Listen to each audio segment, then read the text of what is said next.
Welcome back to Managing from the Winner's Triangle. Remember, the job of the manager is to get the best out of their people. Now, salespeople who are selling and very conscious of the time have a tendency to be in a hurry. If you contract for the time and you contract for time at the end if necessary, then you don't have to worry about the time. In fact, a trick I like to use is I give the prospect responsibility for managing the time of the meeting. Bob, thanks very much for inviting me in. When we spoke on the phone, we said we'd have about an hour and a half. Is that still okay? Great. Well, tell me something. Suppose we get to the end of the hour and a half, and there are still questions that you have unanswered.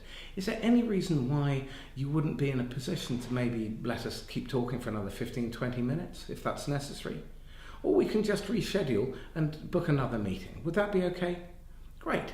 Okay. Now, tell me something. I tend to get a bit excitable and I tend to lose track of time. Do you mind looking after the time and making sure we stay on track so that we don't overrun? Is that fair? Thanks. Now, if you teach your salespeople how to do that, then what you're going to find is that they can relax into the sale. And what you'll find is that they lose their sense of time. And in fact, their meetings will tend to go on a lot longer without any pushback from the prospect, because the prospect is fully engaged, fully emotionally involved. And they don't mind spending more time with you or your salespeople because they're getting their needs met. So remember, help your salespeople by contracting for time.